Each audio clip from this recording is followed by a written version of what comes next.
Most commonly seen in women compare to men. అది కూడా young age గ్రూప్లో చూస్తామన్నమాట మనము 20 to 40, 50 అలా అని చిన్నపిల్లల్లో కూడా రావచ్చు, ఎల్డర్లీ పీపుల్లో కూడా రావచ్చు. But this is a common age group. విమెన్లో ఎక్కువ ఎందుకు కనిపిస్తుంది అంటే one of the explanation is probably because of the female hormones. So and during pregnancy and all those things uh hormonal imbalance అంతా అయిపోయి that can trigger off the autoimmune diseases అనమాట. So మనము విమెన్కి treat చేసేటప్పుడు we have to be even more considerate because young పీపుల్లో వస్తుందని చెప్పాను కదా ఇందుకే. సో వాళ్ళకి డిసీజ్ ఒక పార్ట్ ఆఫ్ ద ఆస్పెక్ట్ అవుతే how to manage it during pregnancy and breast feeding and later on in life, this is also very important అనమాట.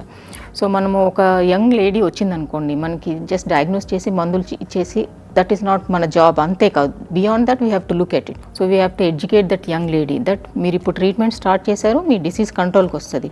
But when you're planning to get pregnant అప్పుడు ఏమి మందులు, కొన్ని medications మనము pregnancy plan చేస్తుంటే ఇవ్వకూడదు, ఎందుకంటే అది అన్బార్న్ బేబీ మీద ఎఫెక్ట్ పడుతుంది. So we have to educate అనమాట. So patient education is very very important in for all patients, especially for young women. So they have to plan pregnancy when the disease is well controlled.